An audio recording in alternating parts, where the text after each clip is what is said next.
राधे राधे दोस्तों, आज की कहानी बहुत ही हास्यपूर्ण और मज़ेदार होने वाली है। सो कहानी को पूरा ज़रूर देखें और अपनी राय कमेंट बॉक्स में हमें ज़रूर लिखकर बताएं। कहानी अगर थोड़ी सी भी पसंद आती है तो एक लाइक कर दें। चैनल पर यदि पहली बार आए हैं तो चैनल को सब्सक्राइब कर लें और ज़्यादा से ज़्यादा हमारी वीडियोज़ को शेयर करें।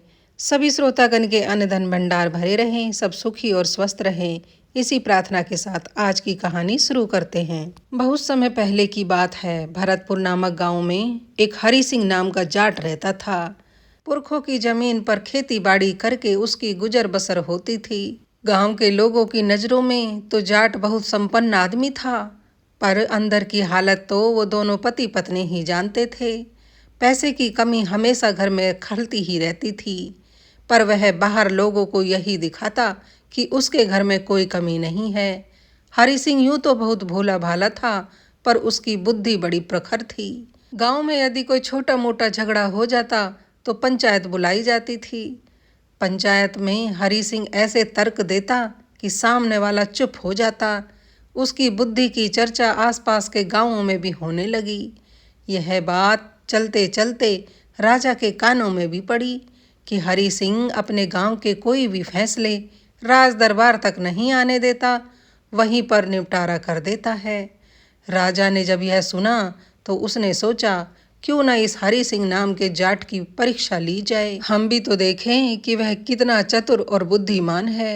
यही सोचकर राजा ने अपने सैनिकों को हरि सिंह जाट को बुलाने के लिए भेजा। सैनिक जब हरि सिंह को बुलाने के लिए गए तो हरि सिंह बड़ी दुविधा में पड़ गया। ना जाने मुझसे क्या अपराध हो गया जो महाराज ने मुझे राज दरबार में बुलाया है। पूरे रास्ते हरि सिंह यही सोचता हुआ चला आ रहा था। राज दरबार में पहुंचकर उसने राजा से पूछा, महाराज, इस गरीब से कोई गलती हुई है क्या, या फिर कोई गुस्ताखी हो गई? तो राजा ने कहा, नहीं हरि सिंह, तुमसे कोई गलती नहीं हुई है। असल बात यह है कि हमने तुम्हारी चतुराई के बड़े किस्से सुने हैं। हमने सुना है कि तुम अपनी बुद्धिमानी से लोगों के झगड़े सुलझा देते हो, ऐसे ऐसे तर्क करते हो कि उनका कोई तोड़ नहीं कर सकता। तो हम यह चाहते हैं कि तुम हमारे लिए कोई ऐसा कार्य करो जो आज तक किसी ने ना किया हो। हरि सिंह ने जब यह सुना तो दुविधा में पड़ गया, पर फिर भी कुछ सोच कर बोला, महाराज, ऐसे कार्य अचानक तो हो जाते हैं, पर एक दिन में नहीं होते। महाराज समझे नहीं कि हरि सिंह क्या कहना चाहता है। तो हरि सिंह ने महाराज को समझाते हुए कहा, महाराज, आप ज़्यादा इस विषय में सोचे नहीं। आपने कह दिया कि मैं आपके लिए कोई ऐसा कार्य करूं जो आज तक किसी ने ना किया हो, तो मैं एक दिन आपके लिए ऐसा कार्य जरूर करूंगा। अभी मुझे इजाज़त दे। इजाज़त लेकर हरि सिंह अपने घर वापस आ गया। एक हफ्ते तक हरि सिंह अपने घर में बैठा सोचता रहा कि उसे ऐसा क्या करना चाहिए। फिर एक दिन सोते समय हरि सिंह ने अचानक अपनी पत्नी से कहा, अरे भाग्यवान, सुनती हो, कल सुबह उठकर मेरे लिए 4-6 पराठे बना देना, थोड़ा अचार भी रख देना, मुझे कहीं जाना है। जाटनी सुबह उठी, उसने 4-6 पराठे सेक कर उनके बीच में अचार रख के और रुमाल में बांधकर पोटली बना दी। जाट अपनी पोटली लेकर सुबह सुबह घर से निकल गया। वह जंगल की तरफ जा रहा था। बीच जंगल में पहुंचकर उसने देखा कि एक छोटी सी गुफा बनी हुई है, तो वह उस गुफा में चला गया। गुफा बिल्कुल साफ सुथरी थी। लगता था कि जैसे कोई साधु इसमें बैठकर तपस्या करता हो और अब उसने वह स्थान छोड़ दिया हो। पूरे दिन हरि सिंह उसी में लेटा सोचता रहा। शाम हुई। शाम ढले उसने अपने घर की तरफ सुधा लगाई। रात के अंधेरे में हरि सिंह घर में घुसा। उसकी पत्नी ने पूछा कि आज सारा दिन कहाँ रहे? तो हरि सिंह ने बोला, देख भाग्यवान, तू इस चक्कर में ज़्यादा मत पड़ कि मैं कहाँ जाता हूँ और कब आता हूँ। तू बस मुझे रोजाना पराठा बनाकर दे दिया कर। अगले दिन जाटनी ने फिर पराठे बनाकर दे दिए। हरि सिंह लेकर उसी गुफा में पहुँच गया। पूरे दिन उसी गुफा में लेटा रहता और रात को अपने घर आता। यह क्रम एक हफ्ते तक चलता रहा। हरि सिंह के पड़ोस में एक तेली का परिवार रहता था। तेली की कुछ समय पहले मृत्यु हो गई थी। उसकी पत्नी को गांव भर के लोग तेलानी काकी कहकर बुलाते थे। तेलानी काकी का हरि सिंह के परिवार में आना जाना लगा रहता था। तेलानी काकी की एक आदत यह भी थी कि अगर उसे कोई बात पता चल जाए तो जब तक पूरे गांव में न फैला दे तब तक उसके पेट में दर्द होता रहता। जब उसने देखा कि हरि सिंह दिखाई नहीं देता तो वह हालचाल पूछने हरि सिंह के घर पहुंची। हरि सिंह उसी समय घर में घुसा था। सो तेलानी काकी पूछने लगी, अरे बचवा, आजकल दिखाई नहीं देते हो, कहाँ से आए हो? तो हरि सिंह बोला, काकी बस पूछो मत, मैं क्या ही बताऊं तुम्हें, तुम तो पूरे गांव में फैला कर आ जाओगी। काकी बोली, ना बचवा ना, विश्वास करो, मैं किसी से ना कहूंगी। आज तक तुम्हारे घर की बात कभी किसी से कही है क्या? ना काकी, अब तक तो ना कही, पर आगे का कोई विश्वास नहीं, क्योंकि बात ही कुछ ऐसी है। अब तो तेलानी काकी की जिज्ञासा बढ़ती ही जा रही थी। बताना बचवा, क्या बात है, तू कहाँ था इतने दिन? तो हरि सिंह बोला, काकी मैं स्वर्ग की यात्रा करके आया हूँ, मेरा स्वर्ग के देवताओं के साथ उठना बैठना है। काकी को विश्वास ना हुआ, बोली, बचवा हमसे इस उम्र में झूठ ना बोलो। तेरी कसम काकी, मैं स्वर्ग की यात्रा करके ही लौटा हूँ, वैसे मुझे क्या ही फर्क पड़ता है, तुम विश्वास करो या ना करो। तेलानी काकी की तो आंखें चौड़ी हो गई। वह बोली, बचवा हमें भी स्वर्ग की यात्रा करवा दो ना, तुम स्वर्ग गए थे तो तुम्हारे तेली काका तुम्हें जरूर मिले होंगे, मेरे बारे में पूछ नहीं रहे थे क्या? अब हरि सिंह हंसते हुए बोला, काकी काका बड़े मजे में हैं और पूछ रहे थे क्या तुम्हारी तेलानी काकी अभी भी चुगलियां करती है? तेलानी काकी ने जब यह सुना तो बुरा सा मुंह बना लिया और बोली, देख ले बचवा, मरकर स्वर्ग में बैठ गया है, पर मेरी बुराई करना अभी भी नहीं छोड़ा। वैसे मुझे ये तो बता, तेरे काका मुझे याद नहीं करते? करते हैं ना काकी, बोल रहे थे अगली बार काकी को साथ लेकर आना, पर मैंने मना कर दिया। अरे क्यों बचवा, मना क्यों कर दिया? काकी तुम्हें नहीं पता, स्वर्ग जाने में बड़ा पैसा लगता है। हाँ तो हमें बता कितना पैसा लगता है, मेरे घर में पैसे की कोई कमी थोड़ी ही ना है। हरि सिंह ने इधर उधर देखकर कहा, अरे चाची, दीवारों के भी कान होते हैं, जरा धीरे बोलो। वैसे मुझे तुम पर विश्वास नहीं है, पहले तुम मेरी कसम खाओ कि तुम गांव में किसी और को तो नहीं बताओगी हमारी इस स्वर्ग यात्रा के बारे में। ना बचवा ना, मैं किसी से ना कहूंगी, आज तक कोई बात मैंने कही है क्या बाहर किसी से जाकर? यह सुन हरि सिंह हंसते हुए बोला, ना काकी ना, आज तक नहीं कही, पर मैं तुम्हें बताए देता हूँ, इस सब में 500 सोने के सिक्के का खर्चा आएगा। काकी अपने घर गई और 500 सिक्के लाकर हरि सिंह के हाथ में रख दिए और बोली, तो बता बचवा, कब लेकर जा रहा है स्वर्ग यात्रा के लिए? हरि सिंह ने धीरे से कहा, काकी इस सब में समय लगता है, मुझे भगवान के दूतों से बात करनी पड़ेगी कि वो अगली बार यात्रा के लिए कब लेकर जाएंगे। काकी निश्चित होकर अपने घर चली गई। 2-3 दिन तक ऐसे ही क्रम चलता रहा। हरि सिंह सुबह चला जाता, गुफा में पूरा दिन लेटकर रात को वापस आ जाता। इधर राजा की चिंता बढ़ी कि हरि सिंह को बोले हुए 2 हफ्ते सारे हो गए हैं, अभी तक उसने कोई ऐसा कार्य नहीं करके दिखाया।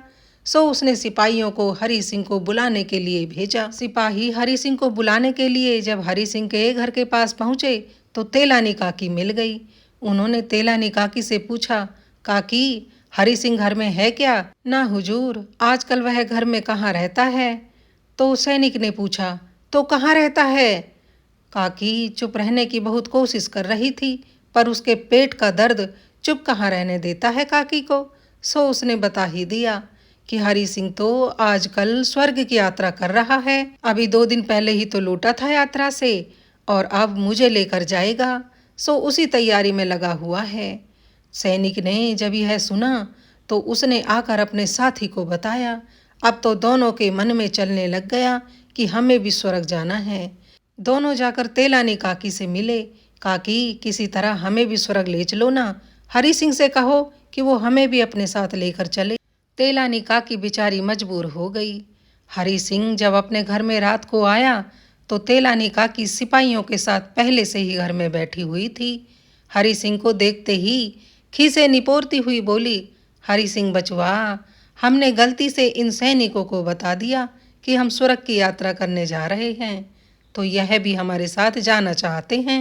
हरि सिंह बोला, काकी तुम कहती हो तो ठीक है, हम इन दोनों को लेकर चलेंगे, पर अब याद रखना, अब किसी और को मत बता देना, नहीं तो सब चलने की जिद करेंगे। तेलानी काकी बोली, ना बचुआ, अब मैं किसी से ना कहूँगी। दोनों सिपाही हाथ जोड़कर हरि सिंह से बोले, हरि सिंह, हमें भी अपने साथ स्वर्ग की यात्रा पर ले चलो। भाई जीते जी हम भी स्वर्ग देख लेंगे। हरि सिंह बोला, देखो भाइयों, इसमें बहुत पैसा लगता है। सिपाहियों ने पूछा, कितने पैसे लगते हैं हरि सिंह? हमारे पास कोई पैसे की कमी थोड़ी ना है। तो हरि सिंह बोला, दोनों के 1000-1000 सोने के सिक्के लगेंगे। दोनों सिपाहियों ने अपनी जेब से 1000-1000 सोने के सिक्के निकालकर हरि सिंह को दे दिए और कहा, हरि सिंह, बस तुम अब स्वर्ग की यात्रा की तैयारी करो। हरि सिंह ने कहा, भाइयों, पहले ही बताए देता हूँ, इस सब में समय लगेगा। मुझे भगवान के दूतों से बात करनी पड़ेगी। वह ज़्यादा लोगों को लेकर नहीं जाते, इसलिए पैसे देकर उन्हें मनाना पड़ेगा। सैनिक राजी हो गए और राजमहल वापस लौट गए। इसी तरह 1 हफ्ता और बीत गया। तेलानी काकी गाहे बगाहे जब उसको हरि सिंह दिख जाता तो पूछ लेती, बचवा, कितना समय और लगेगा स्वर्ग की यात्रा में? तो हरि सिंह उसे समझा देता, काकी, स्वर्ग के दूतों से बात चल रही है यात्रा के लिए। काकी बेचारी चुप हो जाती। इधर एक सैनिक ने सोचा कि यह बात अगर हम महाराज को बता दें तो हमें इनाम मिल सकता है। महाराज को हमारी वजह से स्वर्ग यात्रा करने को मिल जाएगी तो मुंह मांगा इनाम देंगे। उसने अपने साथी से इस बारे में बात की तो वह भी राजी हो गया। एक दिन उन्होंने राजमहल में राजा को जाकर बता दिया कि महाराज, हरि सिंह दरबार में इसलिए उपस्थित नहीं हो रहा है क्योंकि वह स्वर्ग की यात्रा करके लौटा है और अब तेलानी काकी और मुझे ले जाने के लिए फिर से उसी तैयारी में जुटा है।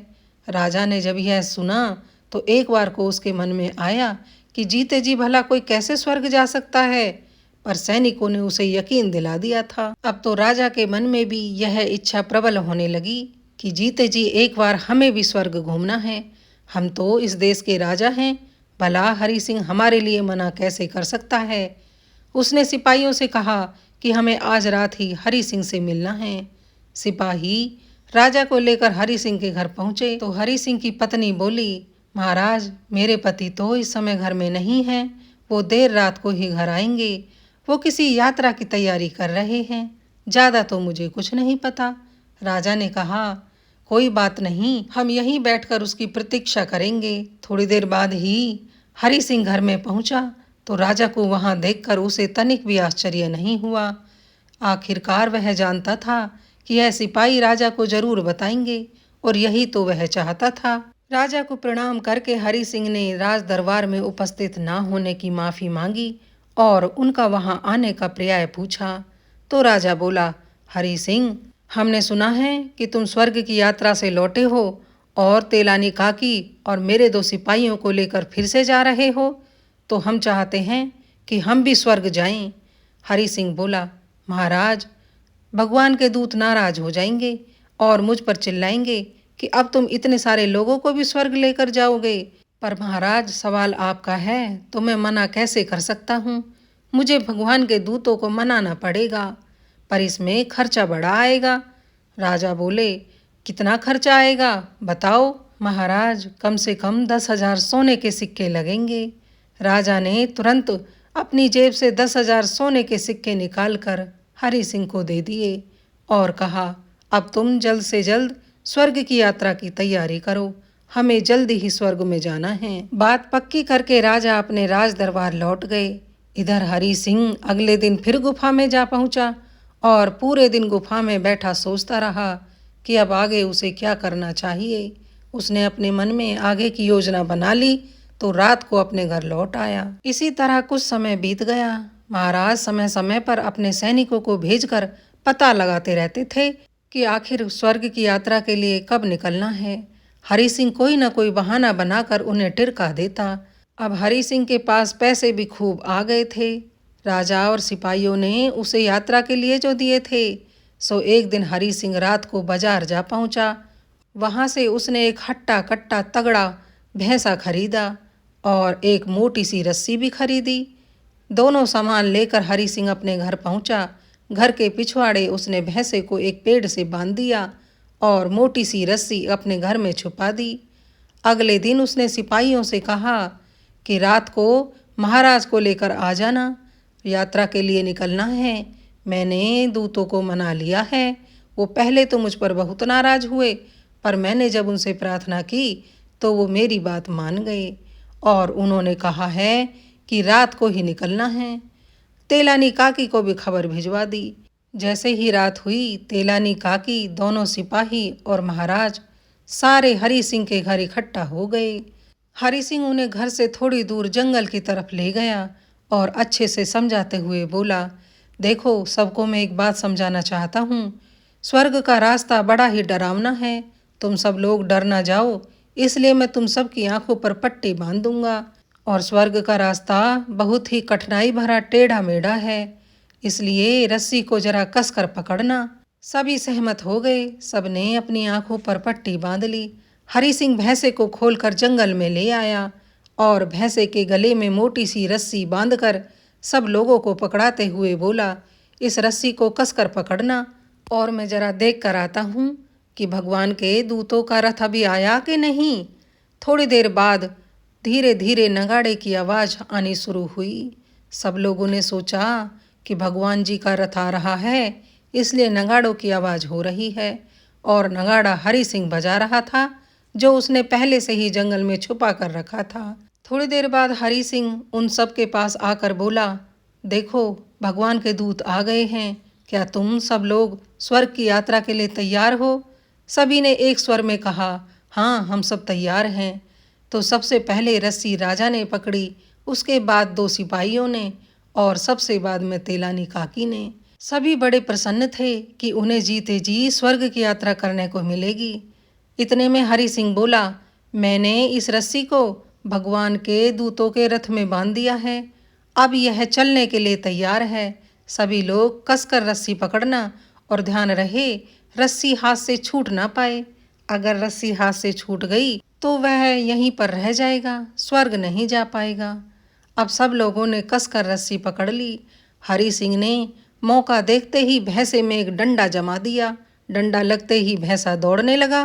भैंसा जंगल की तरफ दौड़ा। सभी लोग पीछे पीछे दौड़ने लगे।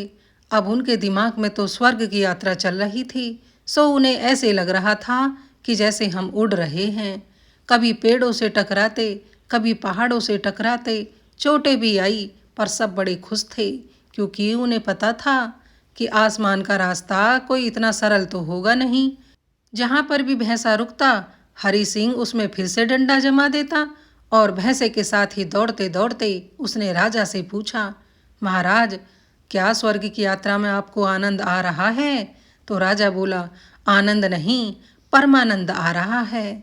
फिर उसने तेलानी काकी से पूछा, काकी, कैसा लग रहा है स्वर्ग की यात्रा करने में? तो काकी बोली, आहा हा बचुआ, बड़ा ही आनंद आ रहा है। काकी तो काका से मिलने के आनंद में खोई हुई थी, सो उसे चोटों का भी एहसास नहीं हो रहा था। हरि सिंह ने फिर भैंसे में लठ जमाया। अब भैंसा पहाड़ों की तरफ दौड़ने लगा। सबसे पहले तेलानी काकी का हाथ छूटा और वह खेतों में जाकर गिरी। थोड़ा आगे जाने पर दोनों सिपाहियों का भी हाथ छूटा और वो एक सड़क के किनारे जाकर गिरे। सबसे बाद में राजा का हाथ छूटा तो राजा एक कुएं के पास जाकर गिरा। अब सुबह का समय हो गया था। पूरी रात यात्रा में बीत गई। जैसे ही तेलानी काकी को होश आया तो देखा सब कुछ थम गया है। काकी ने बैठकर पूछा, का बचुआ, हम स्वर्ग पहुंच गए हैं क्या? सब कुछ थम गया है। अब वो बार बार यही पूछ रही थी तो सुबह सुबह लोग अपने खेतों में काम करने के लिए आए हुए थे। उन्होंने तेलानी काकी को खेत में कीचड़ में पड़े हुए देखा तो हंसते हुए बोले, अरे काकी, तुम खेत में पड़ी हो, कहीं सुरग वुरग में ना हो। काकी ने जैसे ही पट्टी हटा कर देखी तो देखा कि वो तो खेत के बीचों बीच कीचड़ में पड़ी हुई है। अब माथे पर हाथ मारकर बोली, ओहो, मेरे हाथ से रस्सी छूट गई और मैं नीचे धरती पर आ गिरी। अब सब लोग तो स्वर्ग पहुंच गए होंगे और मैं यहीं धरती पर रह गई। यही सोचकर रोती पीटती अपने घर आ गई। इधर सिपाही सड़क किनारे पड़े, बार बार वो भी यही दोहरा रहे थे कि हम लगता है स्वर्ग पहुंच गए हैं। राहगीरों ने उन्हें उठाया और उनके कपड़े झाड़े और बोले, भाइयों, अभी तो तुम पृथ्वी लोक में ही हो। जब उन्होंने यह सुना तो आँख की पट्टी हटाई। देखते क्या हैं कि वो तो एक सड़क के किनारे पड़े हुए हैं। अब उन्होंने भी यही सोचा कि उनके हाथ से भी शायद रस्सी छूट गई। अब महाराज हरि सिंह और तेलानी काकी तो स्वर्ग में पहुंच गए और हम यहाँ धरती पर ही रह गए। ओहो, यह हमारा दुर्भाग्य है। अब दोनों सिपाही अपने भाग्य को कोसते हुए अपने घर की तरफ चले गए। इधर राजा कुएं के पास जाकर गिरे थे। सुबह के समय औरतें वहां पर पानी लेने के लिए आई। देश के राजा को इस तरह इस हालत में पड़े देखकर सारी पनिहारी आपस में बात करने लगी कि यह तो महाराज जैसे लग रहे हैं। उन्होंने आवाज लगाकर महाराज से पूछा, महाराज, आपको क्या हुआ है? आप यहाँ इस हालत में कैसे? राजा ने जब औरतों की आवाज सुनी तो उसने सोचा, आहा, मैं स्वर्ग में पहुंच गया हूँ और स्वर्ग की अप्सराएं मुझसे बात कर रही हैं। उत्सुकता में राजा ने जैसे ही आंखों से पट्टी हटाई, पनिहारी और कुएं को देखकर उसने पूछा कि मैं कहाँ हूँ? तो पनिहारी बोली, महाराज, आप पृथ्वी लोक में एक कुएं के पास हैं, स्वर्ग लोक में नहीं हैं। जरा होश में आइए, आपको हुआ क्या है? अब राजा को तो बड़ी शर्म आई। उन्हें लगा कि मेरे हाथ से रस्सी छूट गई और मैं पृथ्वी पर ही गिर पड़ा। अब तो तेलानी काकी भी और दोनों सिपाही स्वर्ग में पहुंच गए होंगे और मैं देश का राजा होकर यहाँ कुएं के पास पड़ा हुआ हूँ। छी छी छी, कैसी शर्मिंदगी की बात है। महाराज के कहने पर एक घोड़े का प्रबंध किया गया। घोड़े पर बैठकर राजा फटे हाल राज दरबार में पहुँचे। राज दरबार में पहुंचकर उन्होंने सबसे पहले तो नहाकर अपने वस्त्र बदले, फिर अपने सिपाहियों को हरि सिंह के घर भेजा कि जाओ हरि सिंह को बुला कर लाओ। सिपाही हरि सिंह के घर पहुंचे तो हरि सिंह की पत्नी ने कहा, वो तो महाराज के साथ ही गए थे, अभी तक नहीं आए हैं, महाराज कैसे आ गए? यह सुनकर सिपाही उल्टे पांव राज दरबार में पहुंचे और सारी बात महाराज को बताई। महाराज अब अपने मन में विचार करने लगे कि हो न हो मेरे हाथ से रस्सी छूट गई, मैं नीचे गिर गया और हरि सिंह और लोगों को लेकर स्वर्ग पहुंच गया। थोड़ी देर में ही वो सिपाही जो राजा के साथ गए थे वो राज दरबार में उपस्थित हुए। दोनों को लगी चोटों के कारण दोनों लंगड़ा कर चल रहे थे। महाराज ने जैसे ही उन सिपाहियों को देखा तो तपाक से बोले, अरे, तुम लोगों के हाथ से भी रस्सी छूट गई थी क्या? जो तुम भी इधर ही हो, क्या तुम लोग स्वर्ग नहीं पहुंचे? दोनों ने कहा, हाँ महाराज, हमारे हाथ से भी रस्सी छूट गई थी। अब तो महाराज को अपने ऊपर और भी ज़्यादा शर्म आने लगी कि देखो, एक बूढ़ी काकी स्वर्ग पहुंच गई और हम हट्टे कट्टे सारे नीचे गिर गए। थोड़ी देर बाद ही हरि सिंह राज दरबार में उपस्थित हुआ और राजा से बोला, महाराज, कैसी रही स्वर्ग की यात्रा? सुनते ही राजा ने नीचे मुंह कर लिया।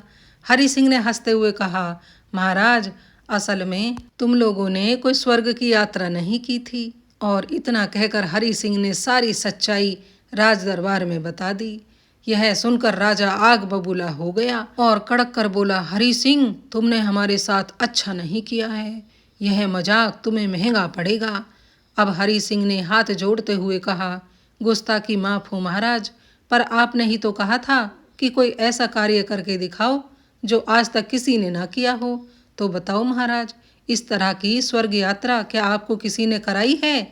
अब तो राजा की हंसी छूट गई और वह अपने मन में सोचने लगा, कह तो हरि सिंह ठीक ही रहा है, बेइज्जती तो हुई है पर कोई बात नहीं, स्वर्ग की यात्रा का आनंद भी तो आया है, इसमें गलती हमारी भी तो है।